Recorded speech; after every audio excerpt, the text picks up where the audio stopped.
Hey guys, my name is David DeMuzio, and one of the questions that I've been getting a lot in comments recently is guys and girls asking me what I'm doing to prevent further hair loss and what I'm currently doing on a daily basis as my updated 2020 hair loss program.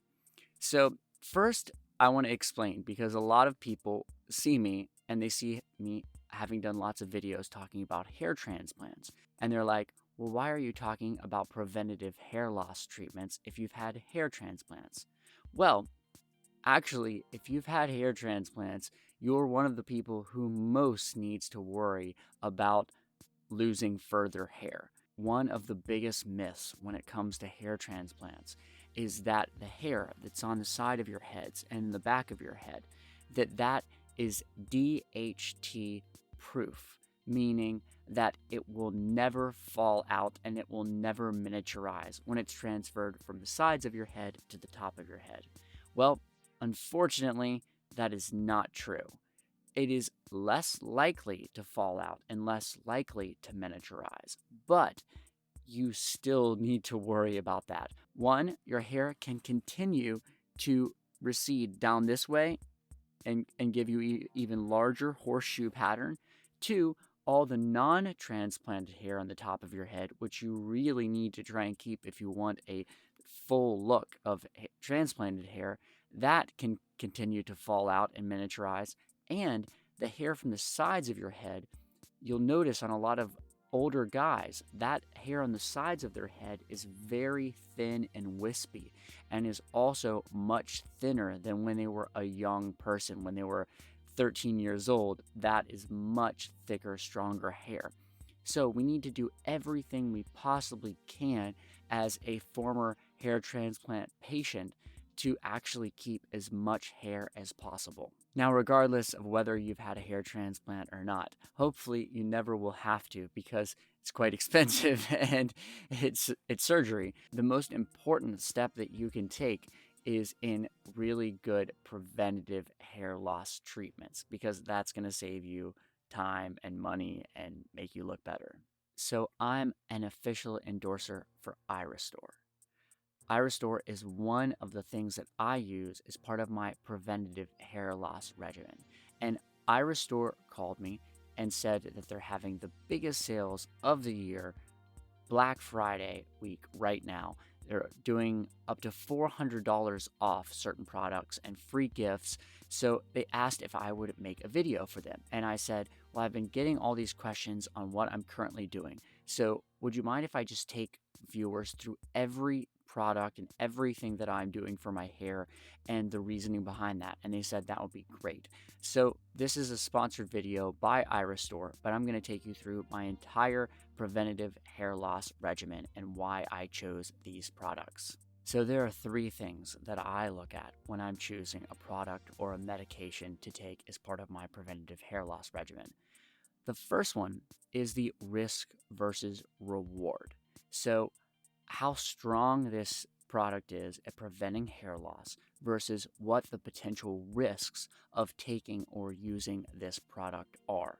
The second thing that I look at is how difficult or how easy to use that product is, because a preventative hair loss treatment is only as good as something that you use. So no matter how well something works, if you don't use it regularly, you will see no benefits from it. I find that I really only keep up with and use things that are easy and convenient to use. The third thing that I look at is efficacy, or how well something works. When doing this, I take in a lot of information. I read research papers, and I also just kind of pull people from my hair loss channel on YouTube. So I get thousands of comments on this channel about hair loss. So I start to see recurring themes from guys. And also I have hundreds of guys who email me or text me every week about their own hair loss and what they're using and what they're experiencing. So from this, I sort of gather my own research pool of what I see and what I hear is working from other people. So there are really only two things, which makes it easy for me, that I'm using regularly these days. So let's go ahead and start first talking about Iristor. Since they sponsored this video, I think that's fair. So when it comes to that first one, risk versus reward. To me, I see Iristor and using a laser helmet as a very, very low risk. Looking at Iristor's money back guarantee, they have a 12-month money back guarantee. So 12 months should definitely be enough for you to see results with Iristor. So if you don't have any results and you want to return your product within 12 months, if you live in the US, then they will even pay for your return shipping, and there's no restocking fee. So to me, just that in itself, first off, very low risk. Also, when it comes to safety, the Iristor laser helmet has been FDA cleared for safety and efficacy. So it's safe, non-invasive, drug-free, 12-month money-back guarantee, and they pay for return shipping in the US. The second thing, how convenient is it to use? Because if you don't use it, you will see no positive benefits from it. Well, it's hands-free. You can get a battery pack with it. So you just put it on a battery pack and you walk around your house or do whatever you're doing, and it takes about 30 minutes and you use it every other day. For me, and I am a person that's all about convenience, it is incredibly easy to remember and easy to use. And the third one, how well does it work? Iristor's laser helmets have been through quite a lot of clinical testing, and it's been clinically proven to help grow hair and fight hair loss. Now, will Iristor's laser helmet grow back a head of hair on a bald guy? Absolutely not. Even with surgery, even with many expensive surgeries, it's very difficult to do that. The best thing you can do for your hair is to try and prevent the hair loss before it happens. Iristor's laser helmet has 280 plus lasers and LEDs inside of it. And from all of their research and development that they've done as a company, they've found that that combination of lasers and LEDs that they have in their helmets is the most effective use of laser and light to fight hair loss. Now, I know it's a bit of money to put out up front, so a lot of people will kind of use that as a reason to not use a laser helmet. But Iristor's laser helmets are made extremely well. I can say that because I've been using mine now, I think it's close to 4 years, and all of the parts have held up extremely well. So my guess is you could probably use the same Iristor laser helmet for 10 to 20 years. So I'll have a link in the video description and probably pinned in the comments where I'll be giving you my personal code. It's an affiliate code, but it will help you get the best price on an Iristor laser helmet. So click that link and use my code, and that's one of the things that I am doing religiously every other day is using my Iristor laser helmet. So the second thing that I do daily to help me prevent further hair loss is I take this pill right here, and it was prescribed to me by Dr. Daniel McGrath, and it's made by a compounding pharmacy, Stonegate Pharmacy. And this pill right here has in it Finasteride, Minoxidil, and biotin. So it's an oral pill that contains all of those substances, finasteride, minoxidil, and biotin. Now, it's got some numbers here as far as amounts. It says 5 minox. I don't know if that's 5% or 5 milligrams. Finasteride is 1.1, and then biotin is 1 milligram, it looks like. But don't quote me on these numbers. Anyway, that's the other thing that I use. So that really encompasses everything, and at one point I stopped taking finasteride and minoxidil, stopped using it for about 3 years. Now, why did I get back on these things? Well, at that time I stopped taking finasteride because I had talked to a couple of guys who convinced me, basically, from talking to them about their stories, of the horrors of finasteride, and it really kind of scared me off. And even though I'd never had any negative side effects, it kind of scared me.